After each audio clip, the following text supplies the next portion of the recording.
I'd like to call this meeting to order, the Ripon Public Library Board of Trustees, Tuesday, January 21, it's 5 p.m. And we are meeting some virtually, some in person. So now I will do a roll call. Let's start with the room. How about Doug, you start? Sure. Doug Iverson. Okay. Lisa. Yep. Janet's here. Breck Spears. Okay. Virtual. Al? Travis Lipton. Travis? Al? Schrader here. Mary Mataram. And then we have also in attendance the library director, Present. Alex, present. And we have a visitor, Mary Vesley from the city of Ripon.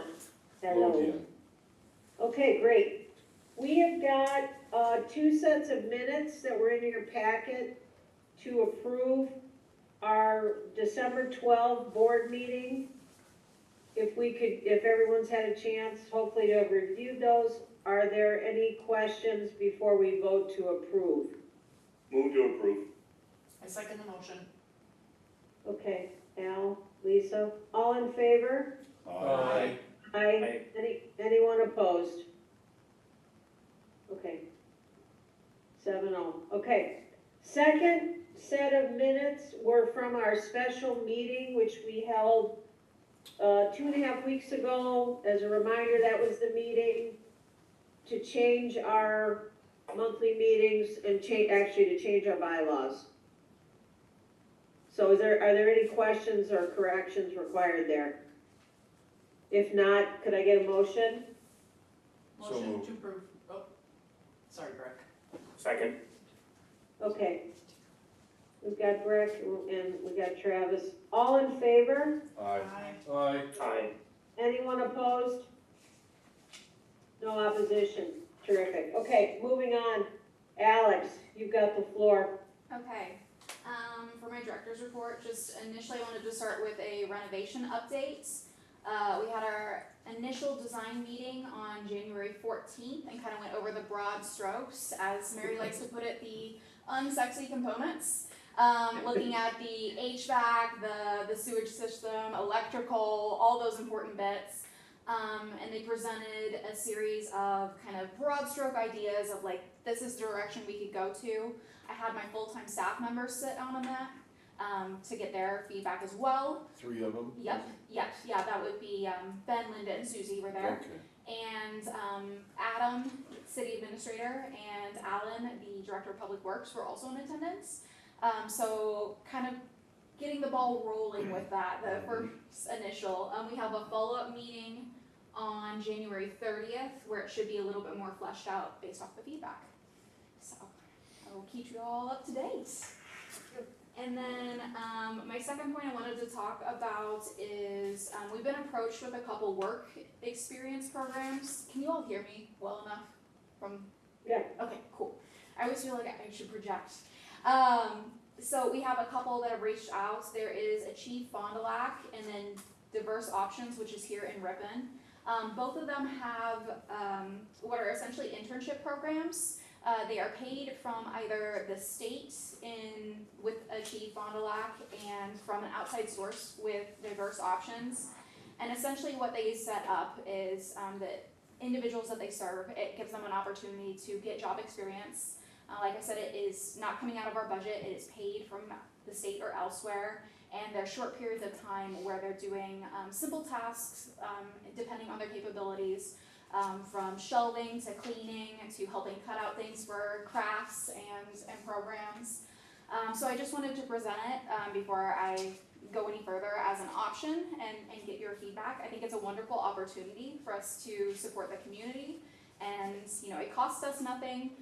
The only kind of staff component with that is there would be a little bit of the staff initially training them, but they both come with job coaches. So the job coach learns all those tasks alongside them, so if they have questions, they're there to consult. Transportation is also covered, so we don't have to worry about anyone not getting picked up. And then as far as scheduling, we let them know what availability we have, and then the coordinators for these programs work with their individual clients to get them here. Okay. So, pretty Sounds hands-on. good, yeah, I agree, I think it sounds like a great opportunity. Awesome. I just like that. Yeah. I'm familiar with that kind of program, having a family member that's, getting to be immersed in that sort of thing, doing some stuff in the community. So I'm all for that, so I think that would be a great thing for the library to, be involved with. Good. Yeah, please note that the library is not the employer of record. Correct. It is through a third party. And so workers' comp, anything along those lines is covered through the third party. So there's limited liability to the library for those type of things. That's a positive, right? Yes. Yes. Yep. Yeah, sounds like a winner. Okay. And Alex, are you recommending it? I am. Like I said, I think it's a great opportunity to be better involved in the community. Both programs have it set up where we are not required to hire the clients afterwards, but we certainly can. And they kind of it's to set them up for success and give them that job opportunity. So what do you have to do next? Moving forward, we reach back out, we let them know that we are interested, and then they start looking at placements. For a chief Fond du Lac, it sounds like they have someone in mind already who would really like to work at the library. And then it's a matter of paperwork, getting signed off as like, yes, we do want to do this, and letting them know scheduling, when they can come in, and determining in-house staff-wise who wants to coordinate this. Right now, our adult and teen service librarian, Susie, does coordinate the volunteers we already have from Diverse Options. So I'll be primarily working with her to get the ball rolling. So they'd be treated like volunteers? Exactly. Yes. Okay. Alex, were you gonna talk about the Friends Foundation, or did, That is my next point, yes. I wasn't Okay, sure if we were okay, done, if anyone had any okay. more thoughts. Okay. Yes, sorry, let me just write down a note for minutes. So for the Friends Foundation, I did meet with them recently, to kind of iron some things out. Very specifically, I wanted to ask about Hoopla. It's been a service that the Friends has been funding for the library, but it's not sustainable currently. They're going over budget, so they can pay through the end of January and then cutting, because their fiscal year starts over in April. So until that fiscal year starts over, they can't afford to continue covering it. So in discussion with them, I wanted their feedback as far as if they would like to continue funding it, because there are essentially two separate decisions here. It's whether the Friends wants to fund it and whether we want to keep it as a service at the library, that I want to discuss with you all. So they are hesitant to continue funding based off the usage. That was in the statistics that I put out, but roughly about 100 folks use Hoopla a month. When you look at the size of our population, that's not even a tenth. So a good service from the library perspective is one that's sustainable and one that you can grow. We can't currently even cover it for 100 folks. So I am recommending that we terminate Hoopla. I never want to terminate a service, but I don't think, as it is now, with the Friends supporting us as essentially a budget line for programming, a sustainable option. I'd rather see the money that is going towards Hoopla go into programming or another service that we already have in place at the library. So I wanted to discuss. What do you guys think? Are there any other options for funding Hoopla? Not currently. And something to bear in mind too is we do pay into WinnaFox for Overdrive. So it's not like ebooks and e-audio are going away. It's still going to be an option. I'm exploring with WinnaFox the potential to purchase copies within Libby for our local collection. That is not something they currently have in place, so that would not be an immediate solution. It's more of a long-term option that I could explore with them. But Hoopla, unfortunately, it's not library friendly. It's very pay to play. I always call it the Netflix of books. So the prices are constantly going up, and the packages. So there's just not a good substitute or a good way to fund that right now. And when you look at, you know, library budget and what the Friends are already paying for and covering for us, that maybe should be in that yearly budget, I think it's a lot to ask, honestly. Yeah. I mean, it's a nice to have, but you're right, the funding that we get from the Friends could go to something much more useful that everyone in the library could potentially utilize. What's the average yearly funding we receive from the Friends? Do we know? Sure, so for Hoopla specifically, they are spending $7,200. For programs per year, it's $7,900. So when you kind of look at the two, it doesn't, And only 100 people are using it. yeah, that's the That's crazy. average, yeah. That's crazy. And some months it's been a little bit lower, and I personally, from a statistical standpoint, those aren't accurate statistics when they've had to tone it back and cut from 5 titles per person to 3, and then to the lower price books and stuff. They're not great statistics to work with to begin with, but it definitely doesn't bode well for that. Mhm. I guess you'll find out. Alex, I wholeheartedly and enthusiastically support your decision to end the Hoopla situation and thank the foundation for their past support. Absolutely. I agree. You'll find out after. I mean, you know, the feedback will really tell you how important it was to people.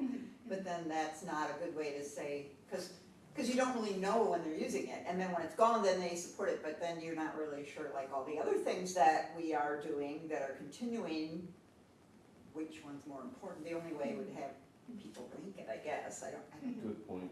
And that is why the statistics are important, so we do have a number of how many are using it, but I've also been looking at, you know, other libraries that have had to cut services, how they're presenting it on social media, so we can roll it out well. And I think it's a great opportunity to really publicize and promote our current resources. You know, we do have Libby. Winnafox just added Ancestry and Creative Bug as additional resources as well. So some patron education on that. Could you put a little of the money toward Libby? Can you get more from Libby if you? Currently, no. So how it is set up, and this is a difference from Iowa to Wisconsin, which is why I asked them. Okay. How it is set up is if I wanted to buy an additional title, Right. it is for the good of all. I can't designate it as just for Ripon. In talking with Claire Ellen, the executive director of Winnafox, she has made it sound like that could be an option. I would just have to give her the green light of, I would like to pursue this, I would like to at least look at it. I think that, you know, that's something that wasn't currently budgeted for, so something to certainly look at for the next fiscal year. But I mean, it could be materials, it's adult books, I mean, really it is, or Yeah. children, I don't know. Yes, Like the well, children, and is keeping it? in mind the $10,000 cut that was already taken Right. for materials, currently as we stand, I would be hesitant to put it into that right now, but long-term, I would like to pursue that. I think to get the ball even rolling on it, it's probably at least looking at like 6 months for the Right. tech side. Or next year. Yeah.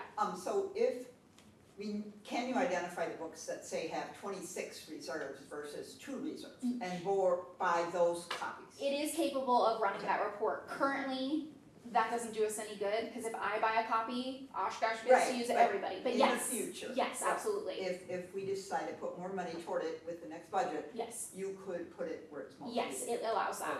Most Yes, requested. and that is how Iowa has their stuff set up, which is why I went asking about it too. So that report, does it identify the number of reserves we have on a book in Ripon or throughout Currently, Winnafox? I don't think it does. I think in the rollout of if we decided to do those individual copies for us, we would be able to kind of dissect it a little bit. That's something I'd have to ask them about as well, as far as how they've got the report set up or if we need to build in a new report. Alex, did you get the feeling from your meeting with the Friends that if the money is not being spent on Hoopla, that they will still spend in that magnitude in total for us? So I did ask them about programming budget because to have Linda and Susie start working on that for the next fiscal year. It sounds like they are willing to at least designate some of that Hoopla money to it, but they don't want that full amount. Their concern with the renovation project rolling out is that there will be a decrease in book sales.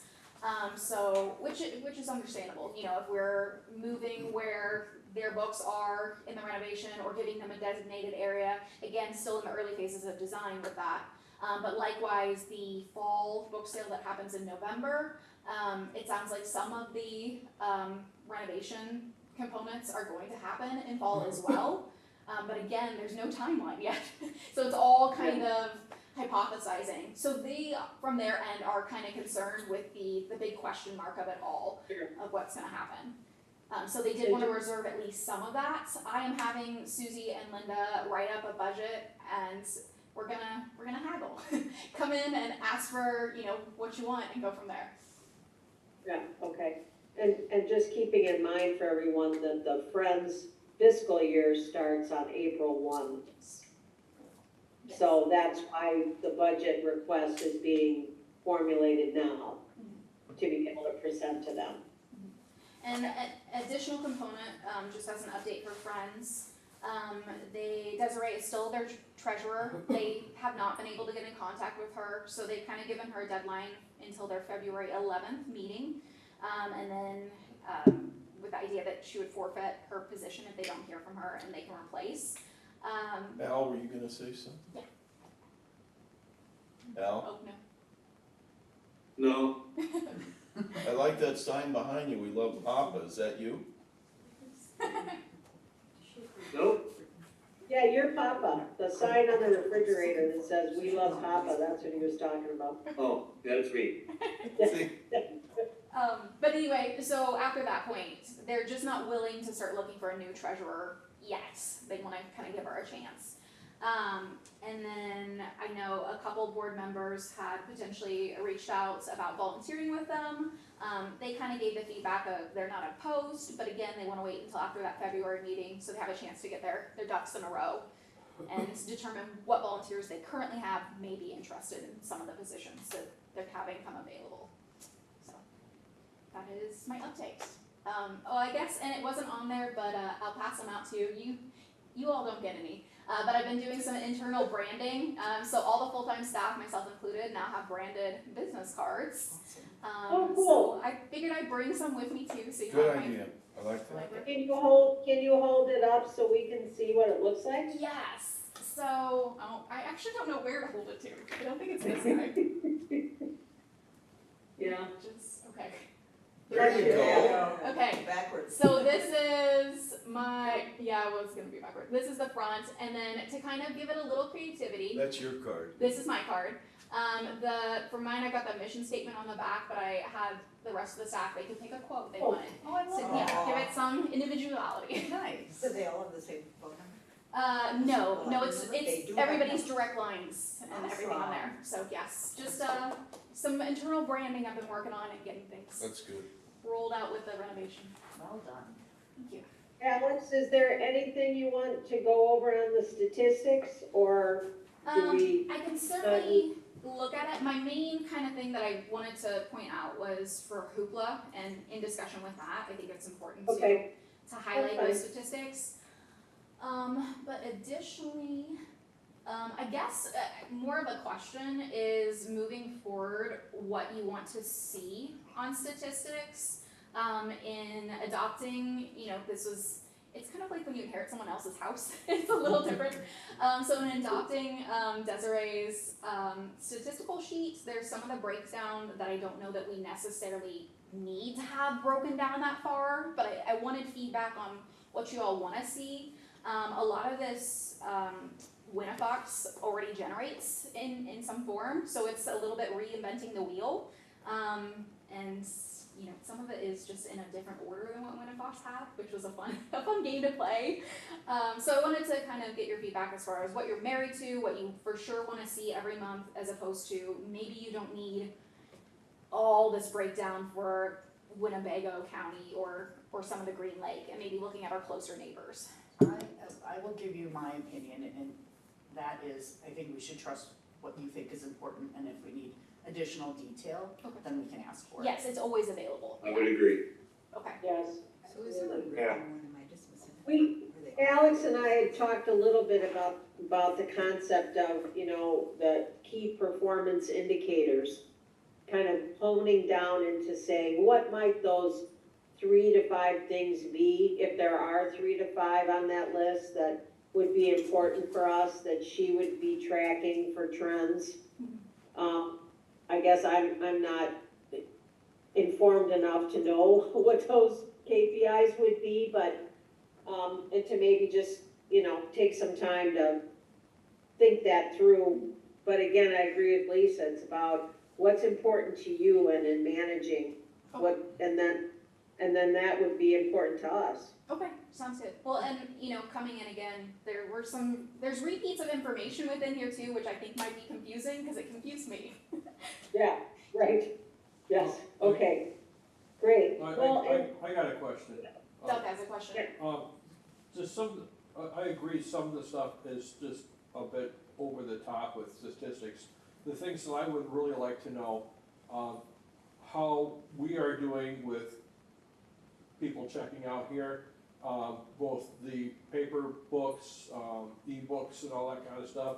How many people are coming in the library on a monthly basis?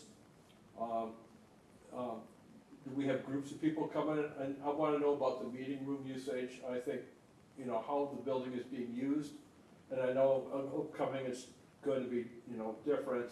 But, if there's like a spike and stuff going out, like circulating, I kinda like to know about that. I mean, it's not like a big deal, but Yeah. I know we get revenue when stuff goes out and circulates around in the Winnifox system.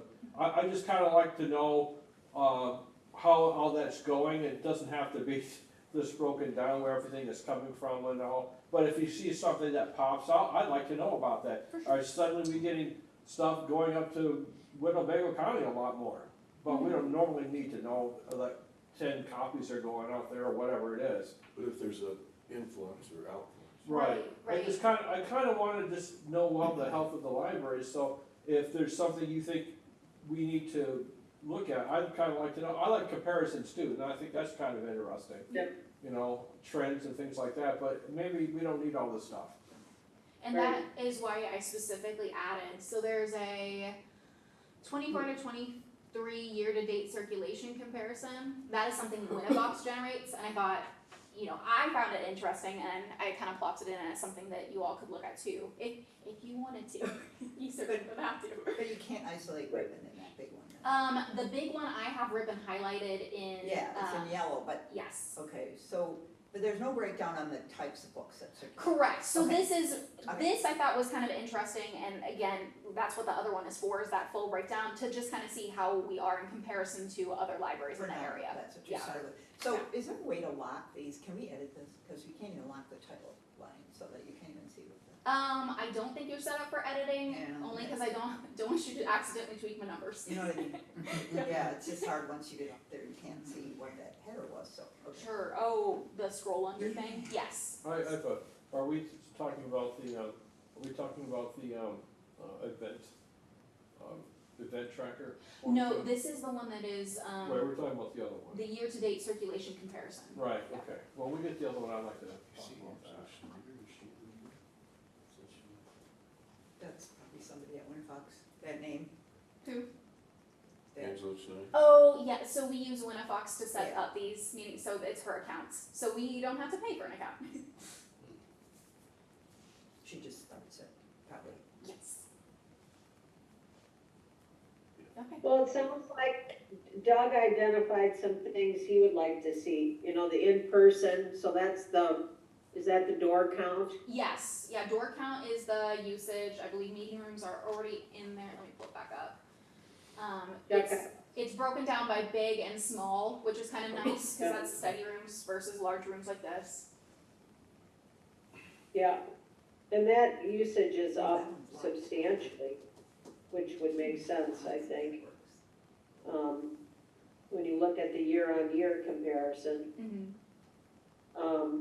and those percentages are in that far column, so yeah, maybe it's just a matter of picking out the ones from this that are really important and, Okay, sounds good. making your monthly report on those key items. Yeah, and like I said, most of this is tracked by Winnifox anyway, so it's not like I'm discontinuing tracking, it'll always be Yeah. available. Okay, cool. Okay. Let's move on so that Mary can help us through, Mary Vesley, the City of Ripon Employee Handbook adoption with an amendment for the library-specific policies. And Alex, I think it's helpful if you make an introduction, sort of explanation about the genesis of this whole thing and why you wanted to do this and Right. what's gone into it, yeah. Right, absolutely. So part of this is kind of initially from the standpoint of bridging the gap that is kind of between the library and the city, and recognizing that we are city employees. You know, we have some policies that are a little bit different, that are very specific to the library. But at the end of the day, we're not, you know, an island of misfit toys. We are city employees. So in looking at this, it was a project that Mary, who has joined us, has been so helpful with. I could not have done it without her. And I thought I'd go through at least most of the document that she helped prepare. She went through the library handbook and highlighted all the differences, and that is what I used to make this amendment. The amendment has been reviewed by Mary and also City Administrator Adam Sontag. So they have also given me feedback along the way. We talked about some of the wording to really get it updated so there's less confusion. And part of it too is internally, you know, in talking with staff, getting to know them. Most of them have never read the library handbook. They don't know what the policies are. Policies aren't being adhered to because don't know what the policy is. So kind of shoring that up, getting us all on the same page. Because a lot of these components that are different are either just library specific or it's splitting hairs.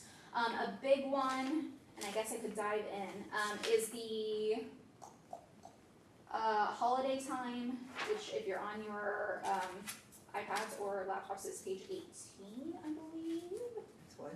Page 18, sorry. So city employee handbook updated, is that the one we want to look at? So I or am in the one quicker? that is called, it's got differences in all caps. Oh. That'll get you these highlights so you know where I am too. But actually, I guess I could go piece by piece. Would that be easier? Probably. So starting with page 5, organizational structure, that is embedded in the amendments, that is specific to the library. You know that we've got the library board.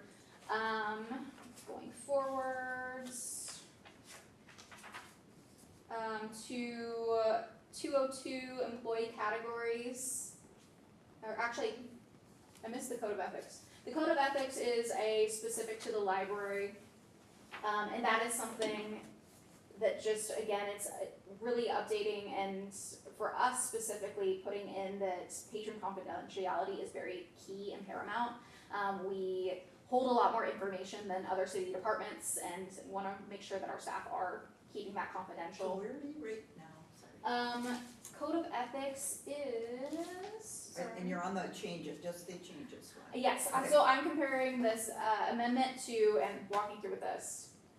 The easiest way to follow along is this amendment document, but if you'd like to see piece by piece, the differences one. What would be the highlight? Okay, let's take a pause for a second. Yes, sorry. That's okay. I think that, just to clarify, if the amendment document is basically captures in one place what is different now than was before this amendment was formulated, will that, if you review that, will it take us through the changes, or do we also have to be looking at the handbook differences? The differences are primarily important with the things that we are adopting specifically with the city. So that would be that holiday time. Right now, currently, and I can read it to you, that might be easier too. Currently, holidays for the library do not include New Year's Eve and Good Friday. Those are city holidays, so we are open when they are not. and staff are expected to work when the rest of city employees are not. Staff are compensated for that with 6.5 personal days, as opposed to the city, which is just, it takes out 16 hours for those. So I was would, wondering why we got so many personal days. Yes. That makes sense now. so with this change and amendment, it's not in the amendment because it is my goal is to adopt the city. So we're open when they're open, we're closed when they're closed. Because, New Year's Eve and Good Friday, not a lot of people are coming through the door anyway, and then, we give Sunday time and a half, which is a very kind of a Christian-minded background, so then it's interesting that we don't do Good Friday, and, but especially New Year's Eve, it's kind of. It's gonna be a- slow then. Yeah, no one's here unless, their kids out or something, So the new proposal is to close New Year's Eve and New Year's Day totally? New Year's Day was always Yeah. closed, but yes, the goal is to adopt what the city hours are already for holidays, so that's New Year's Eve and Good Friday are the additions. That's really a concern because of can be 4 days in a row then. How's Which it is- coordinated? If you add, say it's Saturday, Sunday, or, you know what I mean, it just adds to the days. We are open Saturday and Sunday though, Yeah, so it would be, on those days, yeah, but it could, Right. yeah. That's a concern to me, that's all. I don't think it would end up being 4 days in a row. No, you're right, because we don't in the winter especially. Correct. Don't close on Sunday. Correct. What are some of the obvious reasons that we wanna be closed when the city's closed and open when they're Right. open? What are some of your reasons? Sure, it's some of the continuity between the two, Yeah. the goodwill between employees. Mm. It's also, I think, helpful for the community, so it's not confusing. Cause you get the phone calls and like, are you guys open today? Is City Hall open today? I'm not sure who's open. Oh, And so it's a universal and can know right off the bat. And then also it streamlines, it makes us part of the city, and we're a small. Sorry. Yeah. I would add payroll is a big piece for consistency. For paying payroll, Absolutely. keeping track of hours, things like Yeah. that. So- So that's helpful for me, at least. So my rationale is that we're recreational, so that when people are home, off work, then they can come to the library, because that gives, just like Sundays, it gives them a chance to come in the library with their families and or homework or whatever, depending on what they're doing. So we're closing when it's, in my opinion, family-centered days, that's my concern. I definitely would like to hear other opinions and kind of go back and forth and then hold my Yeah, own for the right, end to kind of right. pull up, because I don't want to hog the floor. Yeah, I'm just sharing. Al Schrader? we We can't can't hear hear you. you. Sorry, you're muted. You're muted, hon. No, we need, the purpose of this is to establish consistency and uniformity as much as we possibly can. The library and their employees are not a separate entity away from the city. Right. Consequently, we need to follow, there's gotta be that uniformity and consistency. New Year's Eve day and Good Friday are not gonna make and break a family or anyone if the library is closed. Our employees probably will enjoy the opportunity to have those days off. Yeah. And spend with their families, Yeah. my opinion. And we would inform families ahead of this so they could plan to stop in and reserve materials and do what they needed to do before the day said it is closed. So Absolutely. yeah, I agree with everything Al said.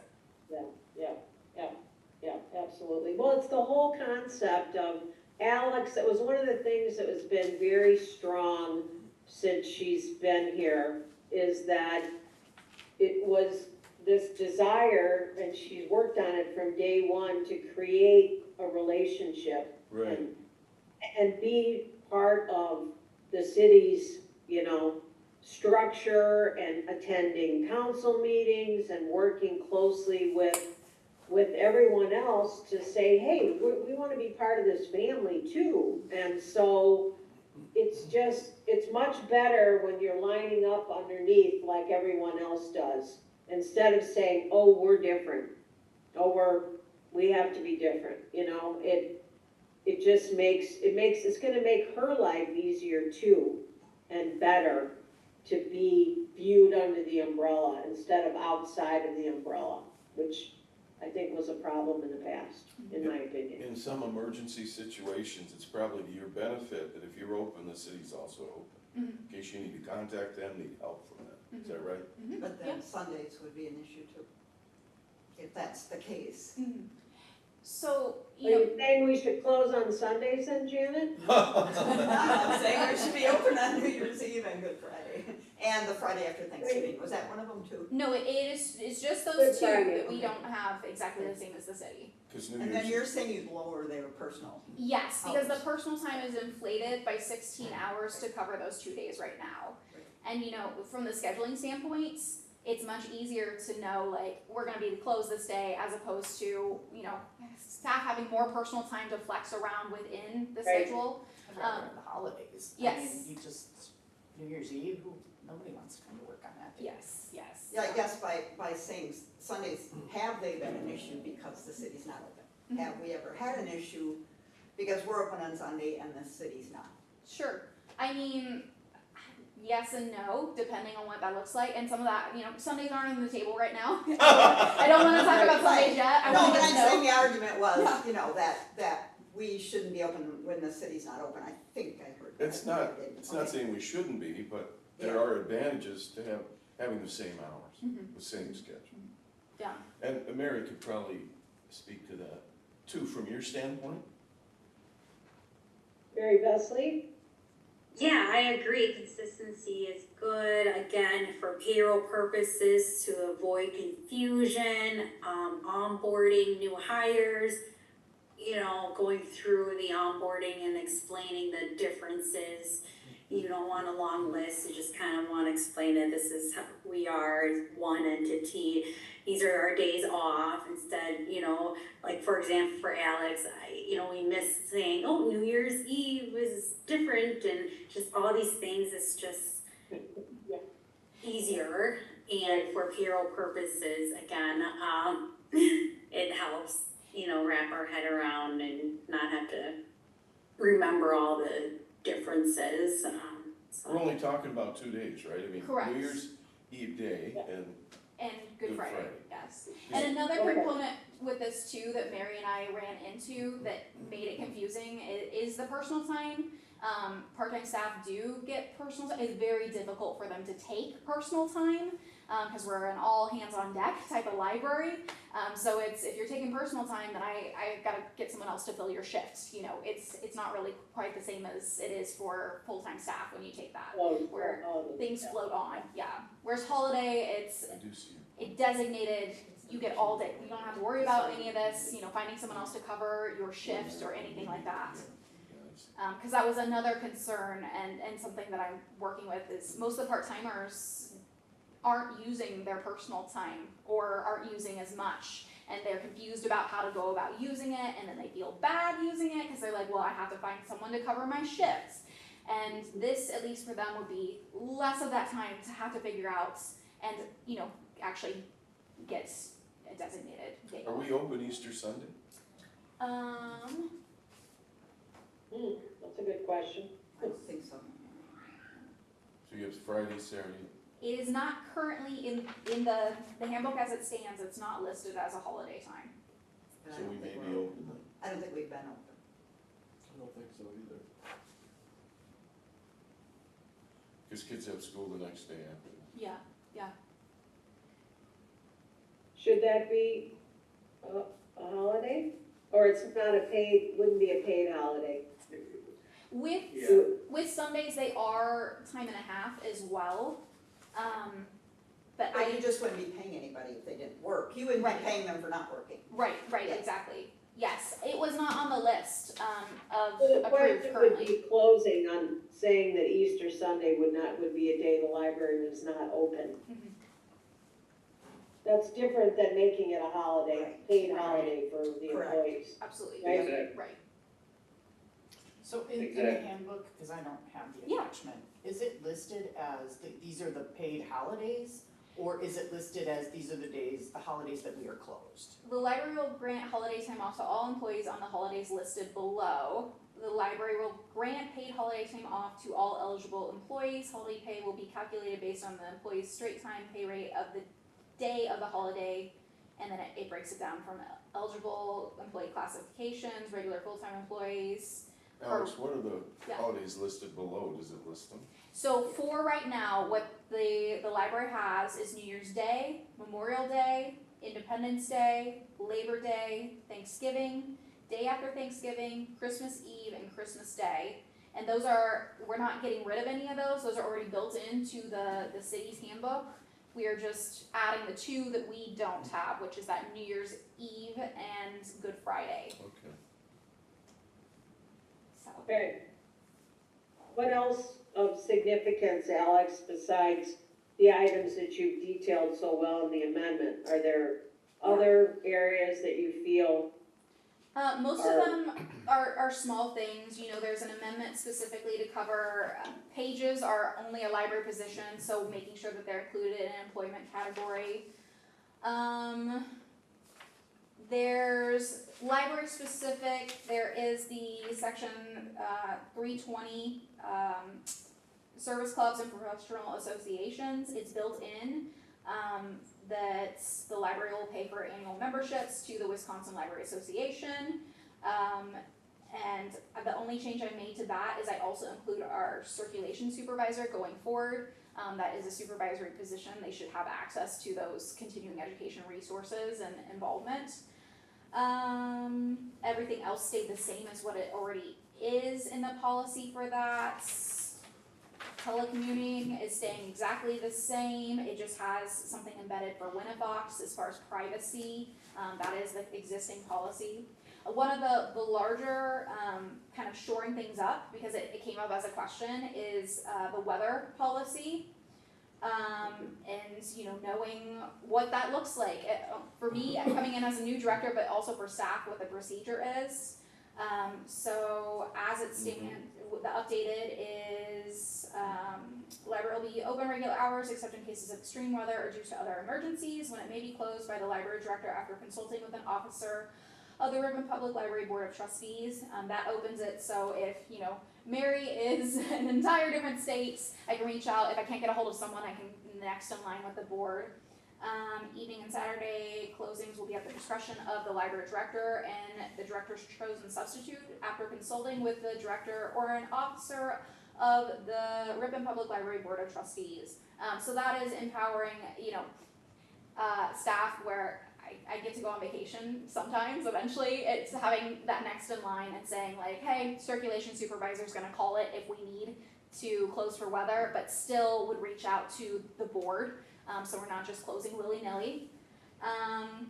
And then an embedded piece that was not there, and just to really clarify for staff, is that employees who are unable to travel to the library in extreme weather must notify their supervisor and the library director before the start of their shifts. If the library closes, or if an employee is unable to reach or remain at the library because of inclement weather, the employee may utilize available vacation, personal, or sick time in lieu of time missed that day. Just letting them know what their options are for that, and that it doesn't just have to be unpaid time, that they can use some of that accrual, which again, for part-time folks would give them away. So on the opposite side, if they do live nearby and you close, you're really forcing them to take vacation in order to get paid. They couldn't choose to work then. Correct, Okay. correct, that would be the case. You know, Yeah, and in reviewing other libraries' weather policies in the area, this is what is in place. I think that might be just a Wisconsin-specific thing too, because I worked at libraries where that wasn't the think of case. new people who don't have much Yes, vacation oh, time absolutely, to be absolutely. forced to take a day. Yes, yes. It's, The Sunday pay is still embedded in there. The only difference is that exempt employees do not qualify. It's putting it in there specifically for that time and a half. Those are the salaried employees. I would say one of the last big change, the grievance policy, is exactly the same as it already was. It just has, you know, library board of directors, or director, library board. So just rather than, you know, making a weird note that says we're different than the one for the city. I just plopped ours in. But a big policy update, I would say the last one is the rest periods. That has been something that's very misused and confusing to staff. I know of at least one full-time staff member who takes on the clock lunches off-site. That is a huge liability, and that's not okay. So shoring up this policy and making sure that they understand that. And likewise, a lot of our part-time folks aren't doing their 15-minute breaks because they don't even know that is a thing that they can take, aside from those who are underage who are required to. So putting that in clear writing, if a employee wants to take that time off and have a 30-minute break, they certainly can, but it's unpaid time. You need to clock out. Be helpful for them. Alex, Yes. yeah. What's your, how do you plan on rolling this out to your people? Yeah, so after board approval, this amendment will go into the city handbook. It'll be part of that document. That gets posted on the city website. So it would be making sure staff know that it always lives there. I would print out a couple of copies in-house to have for reference. But also I have a acknowledgement document that I wrote up, that I'm gonna have all staff members, after they've reviewed the handbook and their job description, it's writing in that they have, I hereby acknowledge I have received, read, and understand on all of these. So this is a document that can be kept on file with me. I can give HR a copy as well. And again, it's that you're agreeing to these policies and you're going to uphold them. And likewise, moving from a step-based to a merit-based salary, it's again saying, I know the responsibilities of my job and I will, uphold them. So if we, hopefully not, but if we did run into an employee who's underperforming and we look at what their salary, that increase at the end of the year, merit-based, it can come back to, well, you said that, that you were gonna do these responsibilities. We talked about them, we've agreed on them, and kind of looking at a performance plan from there. We're not to job descriptions yet, but in that and going with this, I reviewed those all individually with staff members and did one-on-ones. So they are all actively aware that all of this is going on. I'm not just sliding it in. So you meet with them as well as giving it in writing? Correct. They hear it from you then? Exactly. And they'll have that opportunity to ask questions. In talking with Mary, we've toyed around with the idea as well, is if they need to, we can have, sessions where she's here in the library to answer any questions, like drop-in times. Because the goal is for them to understand and adhere to the policies going forward. Because that is one of the biggest issues right now, I would say, is they just don't even know about the handbook, most of them. I'm glad you're making them aware. So we're not to the job description, again, I don't, Yeah. but just to keep this in mind, so are they aware that that's what they'll be evaluated on in order to receive, and they're not merit, they're the other ones? It is Replace a merit. step with, Merit. so you're not talking about the automatic 3% or whatever, 2%, you're talking about the bonus, what did we call it, that we wanna change to? I don't remember the exact Okay. verbiage. But you're not, What's it called if someone gets a merit raise in addition to their cost Right. of living? Is it yeah, Performance, performance? it's performance, I Merit. think. Yeah, what's that called, Mary? The thing, but it means you're eligible for that? It doesn't, Pay for performance model, or Yeah.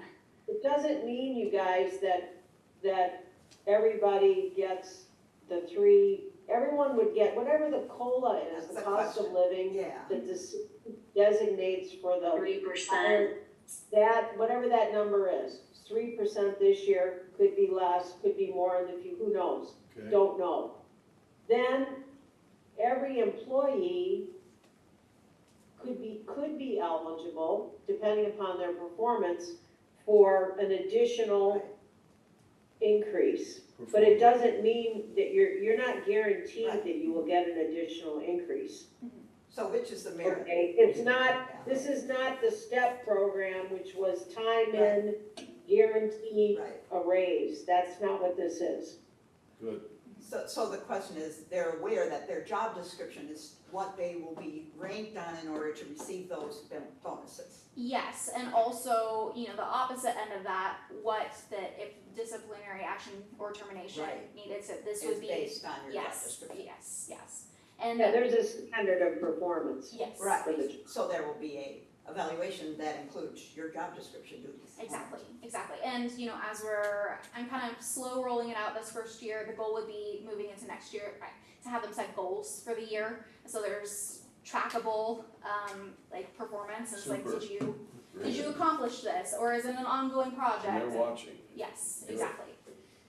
Those are the metrics we were hoping Yes. to see actually in the evaluation. Yes. So there's good communication, they'll be motivated, they'll have goals. That's Mhm. good. Right, I just want them to be aware of that. Yes, yeah. Yeah. But because not to jump to the job description, but part of that Right, I'm too sorry. was, they just weren't aware on a lot of these Right. things. Absolutely. Coming in brand new, and that's Right. quite part of reviewing this, it was like, man, if I don't understand what's happening with some of this, the staff certainly don't, and kind of shoring up those components. Are there any other questions? Because the goal was for everyone to see this and for us to adopt this amendment of the handbook so that the employees in the library are now subject to the City of Ripon's employee handbook with our amendment as part of that. One more question. Yeah. So, on the Rotary, Kiwanis, whatever it is, right? Yes. Are they finding that fair that say they go to Rotary and it can take an hour and a half, because I've been there many times, and lunch is, I don't know how much, but, so are they willing to do that on their own time and then make up that time? So. Are they enthused about that, or is that and how do other companies do it? How does the city do that? Mhm. And that's maybe the starting point, as far as because clubs are embedded, I believe, to a degree in the city policy, correct, Mary? Mary Vesely. I'm sorry, can you repeat that? Service clubs and associations within, and I can pull it up too, are embedded in the city handbook to a degree. Ours is just a little different, right? Page Yeah, 25. I believe some are. Says page 25. Service clubs, 26, 26. and I might have it. I might feel like, I don't think so. If that's out of the middle of my day and I have to stay an hour and a half. that Service night. clubs. You know what I mean? You'd have to stay longer. Well, sure, if you go to Rotary for an hour and a half, you didn't work for that hour and a half in the day, so then you would have to make that time. So for context too, and this may kind of help with that, the only employee we have who is in, it's not Rotary, it's Kiwanis right now. We don't have anyone in Rotary that I Okay, know of. Right. Is But one they would that, love to have you. yes, I have no problem with that. Okay. Entirely different conversation, but yes, is one that I'm proposing we move to salary, so it would be you flex your time, Okay, is what would happen with that one. She wouldn't lose any money. Correct.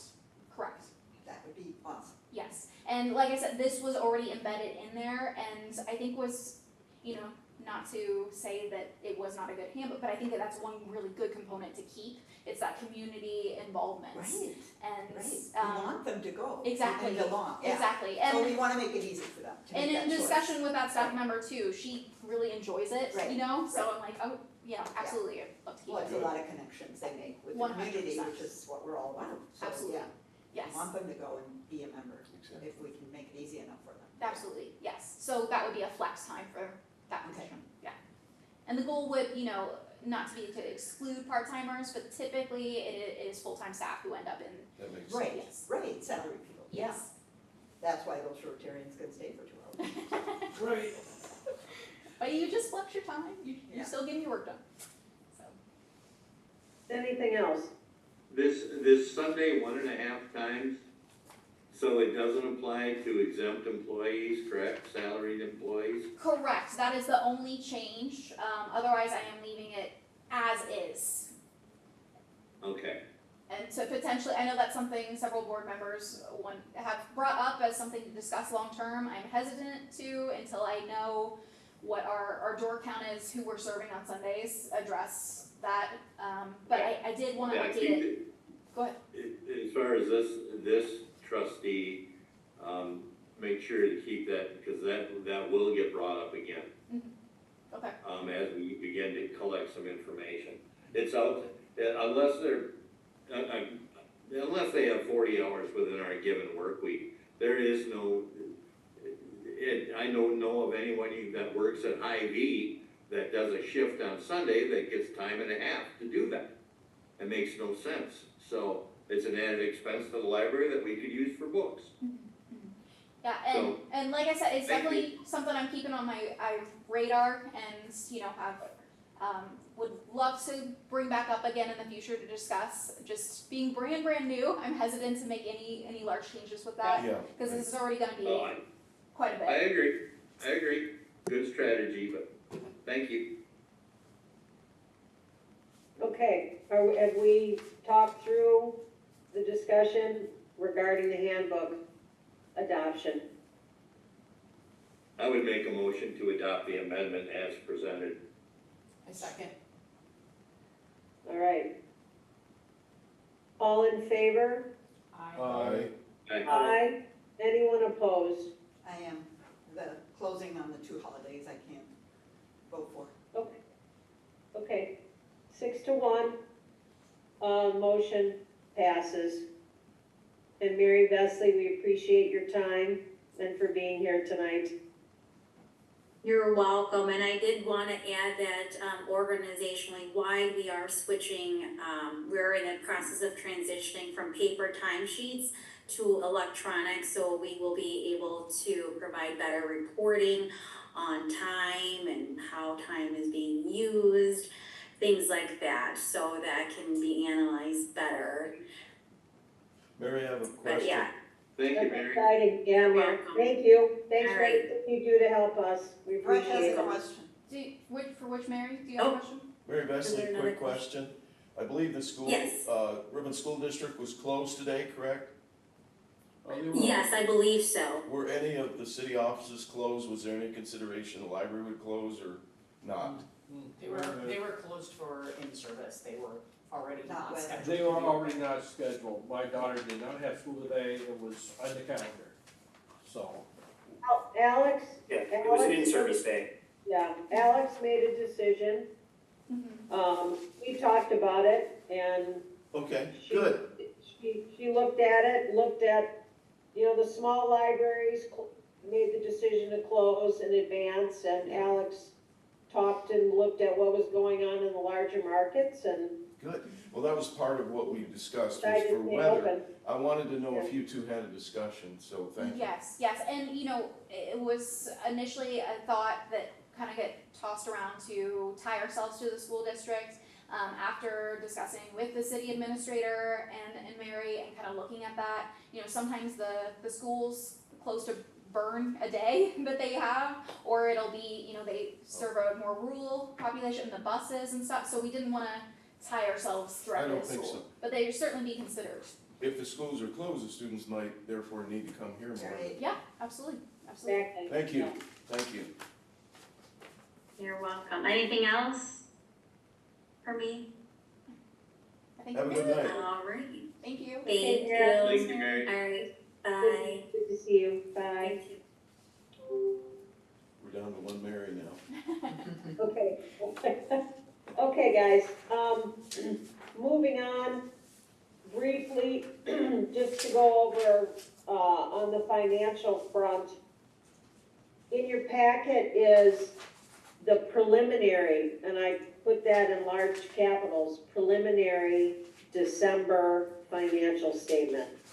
As you can appreciate,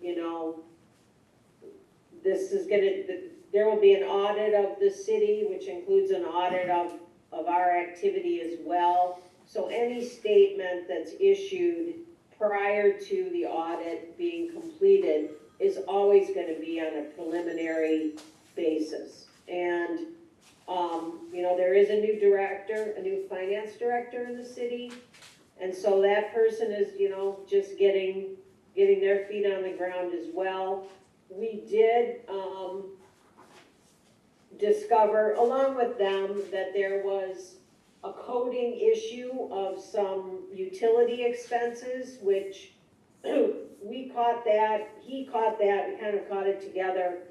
So we got that adjusted, so we feel like, notwithstanding any year-end adjustments, that we were sitting at about a $35,000 fund balance at the end of the year, positive.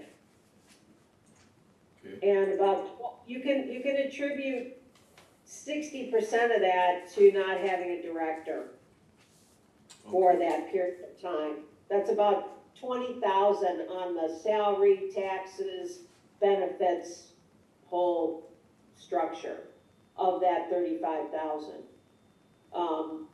So I don't, Alex is, desiring to have access to some of that money to shore up that 10,000 that had to be redirected out of materials and up into wages for 2025, just to as a reminder that 10,000 was the money that was needed to fund the last step commitment that had been made. So, we have some money in the bank, I guess is what I'm trying to say. It's probably not necessarily prudent to dive into that until we get a little bit closer to having a real year-end number, which I would guess is probably 60 or 90 days out, most likely. Alex, please work with Adam and the finance director so that this is done properly. I Okay, actually, to access the money, it need to be carried over in a reserve account from year to year? This is technically taxpayer money, so you just don't have access. And so Adam and the director will be able to walk you through what needs to happen in order to keep this money available for the library and its expenses going forward.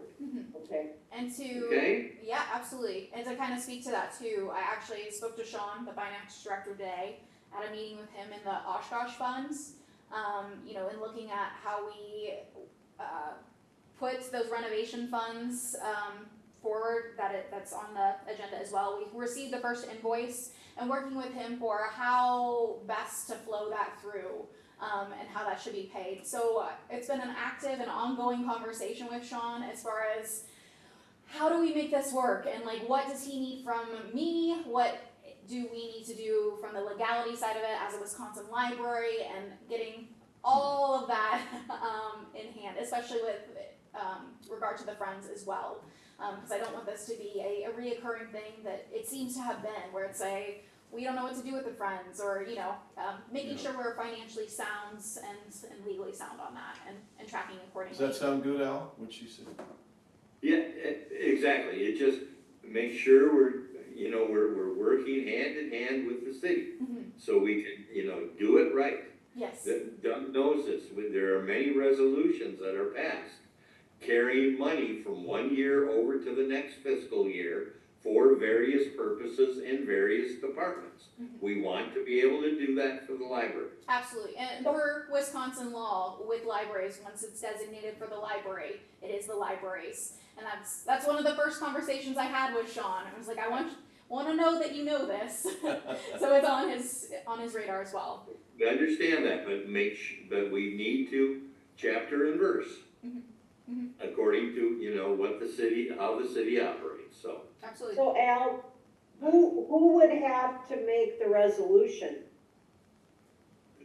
Adam will take all through that. There's a number of them that come up. Okay. So yeah. Okay, He knows what to do. okay, gotcha. So that was good news about that there's money available. Yes. We'll ensure that we lock it up the way that it needs to be documented and so forth, and that's really good to know. The next thing would be just the normal reporting that's in your packet for our balances at the Oshkosh Area Foundation. which to date, you know, we have not spent any money, but we're gonna get ready here at the end of this meeting to authorize the payment of the first invoice as it relates to the project. And then, what happened?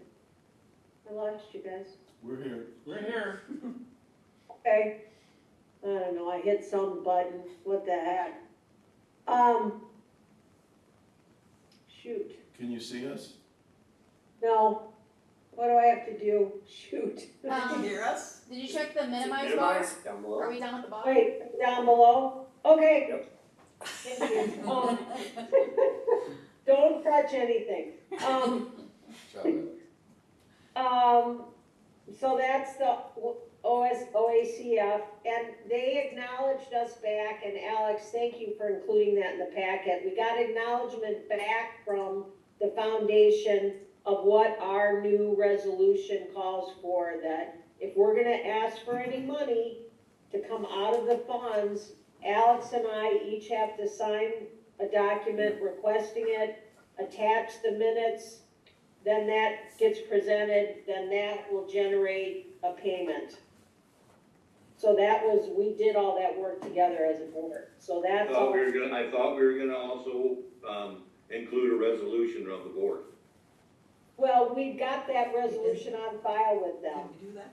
but That's each, right. each expenditure or transfer of funds, we were gonna have a resolution authorized by the board for the transfer, along with the minutes, along with those type of things. I didn't know we had to do another resolution every single time. I didn't think so either. Do we need to do that? Or can we do it by voting on it like tonight to make the payment that's in the minutes? Might be something to ask the auditor. Okay. Do we need another resolution? That, we can discuss that with the auditor. Okay. Okay.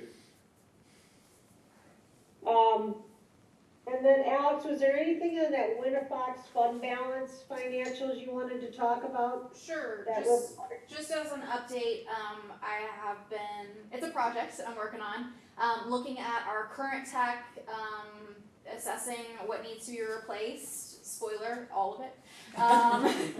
It's all very old and quite a bit of it is secondhand. So looking at, you know, we do have that fund money that is sitting there, that was kind of designated as technology, and being able to roll that into the renovation to get new staff computers and likewise new scanners, because they're kind of finicky and also very old upstairs. I have had Ben work with Winnafox to price those out, because we do purchase through them for a discounted rate. To just get a general Excel sheet and all of that broken down. I'm not moving forward with the purchase yet until we get a little bit more idea of what tech will go into the building with the renovation project, with the Zoom rooms and telehealth. I want to make sure everything plays very nicely together.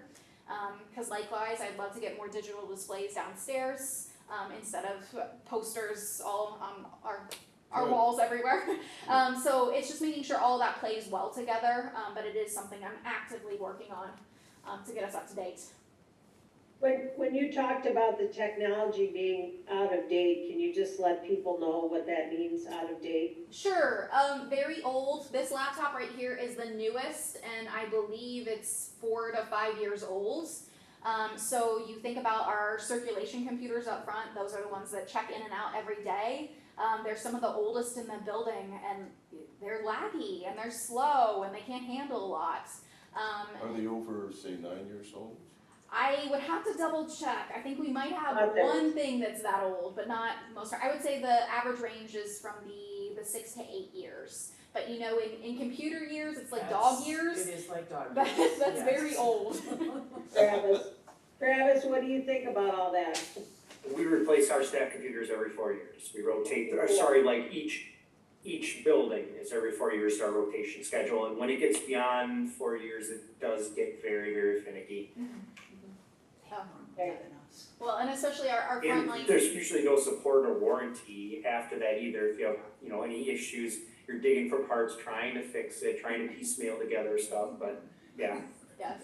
Well, and throw into that, like I said, most of our computers are secondhand too, so it's like a used car situation, you know, like you don't always know what you're gonna get. Okay, okay. So we do, I guess I would say in some, we do have that money already sitting there. That it's my understanding from talking to staff, Desiree, that was her idea is to eventually use that towards it. So it's to actually actively use it towards that. Do you wanna wait though until the renovation starts? I mean, don't you need some stuff now? Everything is currently functional, and that is something too. In talking with Ben, I was like, do we have anything that is broken down, that has had any parts replaced, that isn't actively working from day to day?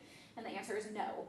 Everything is 18 still months or still whatever. currently I mean, afloat. yeah. Yes. We Yeah. go like this. till Yeah, we- because that was my biggest concern. I was Yeah. like, is there anything that is going down? Like, we get the Yeah. white screen of death or anything like that? And Yeah. the answer is Yeah. no. Right now, it is all miraculously still functional. Yeah. But that does give the cushion too, if one of them did. You could, Yes, yes. And the Yeah. idea would be, like Travis said, it's to get it on that rotation of like a replacement. And ideally, that is something that's, it's too late now. You don't want them to all be purchased the same year if you can help it, Yeah. you know, so they are spaced out. But unfortunately, that is where they currently are. Some of the newer ones we'll be looking at, maybe they could be like this guy, you know, a stack computer that somewhere that's less used. It is still functional. I'm using it every day. You know, just only has about a 6 to 7 hour battery life. So Me too. Alex, what about the computers that the public use? yes, though also still actively working. Those I would say are kind of in the medium of age range. And something with that too, rolling it out, and having spoken to Pete is our contact at Winnafox, and also Ben, it's looking at what do we actually want out there. You know, we don't need all the bells and whistles, but it would be nice if the monitors can adjust and some of those things. So getting I'm having Ben put together essentially a price list of the wish list of if we get everything exactly as we like it, and then also being able to look at like, okay, what's maybe the second tier on some of these things. Okay, cool. Anything else? Anybody on any of the financial information that was in your packet? If not, let's move on to our 3 action items. I'm gonna do the simplest one first, which is, it's in the packet. We being the joint venture, us and the city, received the first invoice on the design side from Plunkett Racich. Yep. It's about $17,500. We need to pay for that because the grant money cannot be used for soft costs. Correct. So part of our $500,000 that we've agreed to spend in terms of the buckets of where the money comes from to pay for various things, our bucket needs to be used for those. Move to approve payment of the invoice. Second. Move to it. Okay, got it. All in favor? Aye. Aye. Anyone opposed? Okay, fabulous. Okay. Hoopla, the decision regarding the continuation or discontinuation of the program. I think we've had that discussion and we need to, in support of Alex's recommendation, which was to discontinue it, she could make that decision on her own. I felt that it was important that we stood behind her on that, because she is, so new in this job, and we can take some of that heat too if it ends up that we get some heat. So I need a motion for that. I'll make a motion. Second. Okay, so Doug made the motion. Yes. Who was this? Who seconded? Correct. Brack. Okay. And what is the motion, Doug? The motion is to, discontinue Hoopla. I thought we were. Effective February 1? Yeah. Okay. for good. You're not saying just Okay, for now. Well, Budget until, year. we'll no longer be offering that service at the Ripon Public Library, effective February 1st. Okay. All in favor of that decision? Aye. Anyone opposed? No opposition. Okay. All right, Alex, last item, your staff job descriptions. All right, so a brief overview, and then if you have any specific questions we can talk about. Mostly it was getting them updated. A lot of them were very Bless you. old. You know, we're blessed to have staff members who've been around for a long time and we retain them. But when your job description hasn't been updated in a decade, it's not a good job description. So it was getting them updated to be reflective of duties, you know, it was getting them updated to all be consistently formatted. Again, moving from step to merit-based, it puts in clear essential job functions, and I put in success factors as well, so they know what they need to do to excel. Good. The major changes, as a brief overview, the technical services assistant position, they are our catalogers. That was not previously in their job description. That is a big, big component of their day, so it needs to be acknowledged. Let's see, youth services did not really change, it's pretty much the same. An addition is, this is an entirely new job description. It is the circulation and marketing assistant. That employee is handling our social media currently, helps with website updates, promotion, poster design, things like that. So really acknowledging her contributions and having this in place. And likewise it is, you know, the goal is never to lose any staff, but having it in place for if we need to hire again, it's ready to roll. The circulation supervisor was a bit of an overhaul. I would say it's the most amount of changes. In brief, it was in title only, title and pay. None of these supervisory functions were something that staff member is currently doing. And to be able to do my job as you hired me to do it, you know, to be more of a community liaison, be out in the community, I need a working supervisor. Someone who, you know, the staff member's already been here for like 25 years, so they know the policies, they know the procedures, they're already kind of doing the job, it's just empowering them to do it. And they can communicate with employees, you're not afraid to go and talk to them. Yeah, and some of that is building it up for success. You know, not, because again, being an open meeting, I don't want to like talk about a specific staff member as a person, but I have reached out to Winnifox as far as what we can do to help support. I've been asking them about, you know, the opportunity for a mentorship or even just to go and shadow a circulation supervisor at a different library for a day, and likewise embedding this position in to have the WLA membership, you know, that access to more continuing ed. I've been looking into later in the year, I believe October or November, there's a specifically circulation focused conference. So I would love to send that staff member as another way to support them. But this is, you know, even the tiniest library I've ever worked for, Andover, Kansas. The population is 11,000. There's still a circulation supervisor. It is you have to have it in some form. So we already have this person. We had them in job title, just not in action. So what duties were they doing? The best I can put it is interlibrary loan, and it seems to be, in conversation with the staff member and other staff members, a bit of an admin assistant for Desiree, so she was directly kind of overseeing the circulation department and then also ordering the adult collection.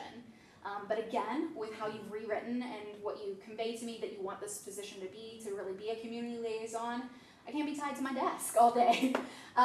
So it's a staff member who I think, and I'm hoping with the correct support that I'm more than willing to give, can excel in this position. They already have all the knowledge to do it. It's just stepping up to the plate to do this job. And so part of that is that foundational piece of this job description. Did you talk to them about it? I have, yes. With all the job descriptions, I had one-on-one, or in the case of the circulation assistants, a duo, to talk about them with this job description. They got to keep the draft and come back with their feedback as well. So it's been an open and ongoing conversation. It's not me pulling the rug out from under them on any of this. They know the changes are coming, they know what the changes are, and it's all been good feedback. You know, there have been some small tweaks based off their feedback. For example, the old job descriptions, interlibrary loan was like embedded in all of them, and so it was determining, all right, which of you actually does the interlibrary loan? But also giving a little bit of wiggle room too, because it turns out the circulation supervisor does do the interlibrary loan, so embedding that into a couple of the other job positions as like may assist with it. So they can take ownership of that department and, you know, delegate how some of these different duties need to be done. Likewise, in rolling this out, I've been setting up staff meetings. The only staff meeting that was currently in place was what I call a morning huddle, every Thursday at 8:30. It was not mandatory, it's kind of willy-nilly whether people are there or not. In the past, you mean? In the past, yes, what I walked into. Yeah. I now have a marketing committee that meets monthly. I just set up today the circulation meetings that'll be bi-monthly. That'll be the circulation supervisor and the circ assistants. I do plan to sit in on those for at least a few months, you know, to make sure that it goes well. Likewise, tech services are now having check-in meetings with me. I'm trying to make sure I got my list written down. Yeah, just touching base with all those staff members, and then likewise moving forward as they delve into these positions, I'd love to do one-on-ones with them as well. The kind of only outliers, and again, another reason why we absolutely have to have a circulation supervisor, are the pages. You know, one of our substitutes, I only just met like a couple days ago. And so, you know, they work the hours that are outside normal business hours. So having them know who their support is and who is handling their desk schedule and their work schedule, and having that crossover as this person being here from, you know, the 8:30 to 5 range is gonna see them throughout the day and throughout those shifts, and at least be able to touch base and say, here's what you need to know for today, here's the updates. Good. So yeah, I would say that is the largest change. I did adopt the job description that the city has in place for their maintenance and custodial worker, and also assumed that job title for our custodian. You know, in talking with various board members and talking with staff, being more involved with the city and wanting that us not to just be an other, we are a city building.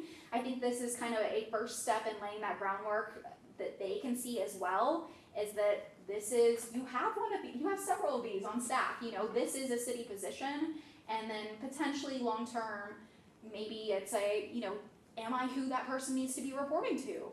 I don't know anything about boilers.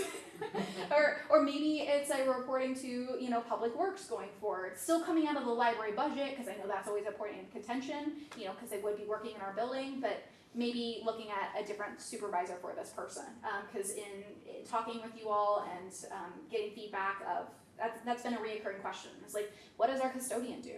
When is he doing these things? And I've been actively talking with him to try and get a framework for that, but also, you know, opening up the conversation between him and the city. He is coming to the next design meeting that we have, so I can kindly ambush the public works director a little bit and make that introduction. You know, I made the introduction via email because public works reaches out in the renovation and they're like, hey, who does your plumbing over there? And I was like, well, let me ask our custodian. And then, you know, and so opening up that dialogue as well. Does he have email that he can access? He does have email, he gets emails, he's much easier to just call or text him. But I mean, they Yeah. can then. 100%, and I have passed along his email, I passed along Yeah. his phone number with his permission, because he also, you know, it's Just ask him directly, right, yeah. well, and for him it is annoying when he's like, I don't, you know, the city is mowing the lawn now and they are doing some of the snow removal, but there's but I'm still doing this part, and opening up that dialogue with them as well, so that that's clear. And then lastly, change is our adult services librarian does the teen services.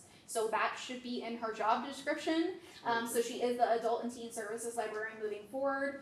Again, it's getting embedded into that job description, and the only large major change from what she is currently doing is she will be ordering the entire adult collection going forward.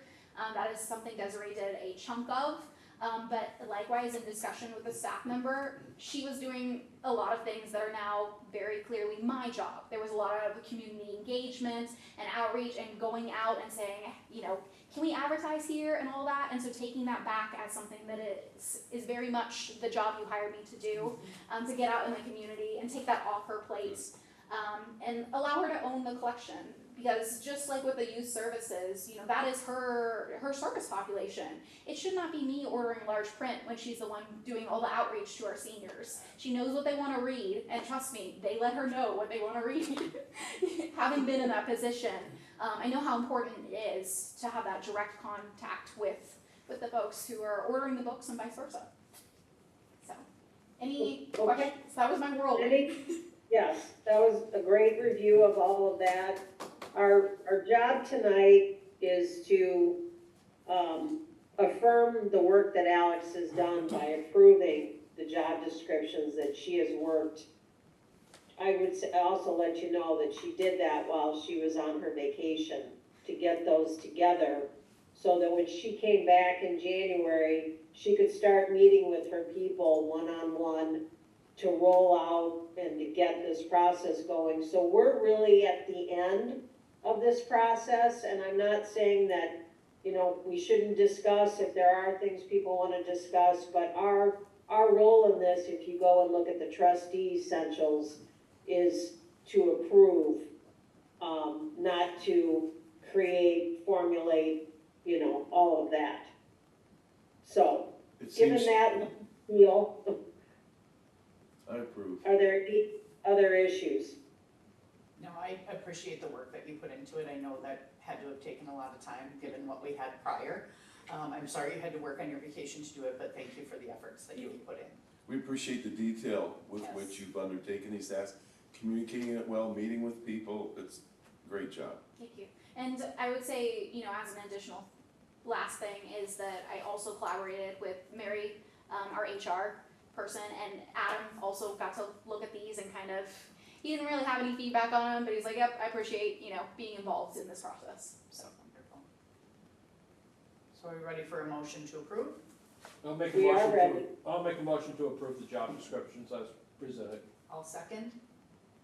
All right, all in favor? Aye. Anyone opposed? No opposed, excellent, 7-0, great, okay. Mary, it looks like your board brought in a good director. Oh, well, I I wasn't here. couldn't be happier. Every interaction that I have with Alex is just an enjoyment for me. So I am ecstatic with her, and we couldn't be luckier than to have had someone as awesome as Alex has turned out to be. So Well, thank you. Here, here. over the moon, as they say. And I Okay, tell everyone last that I meet, the same thing. I mean, people ask all the time, Yeah. they ask us, and I say, she's wonderful. Okay. You know, I mean, all right. yeah.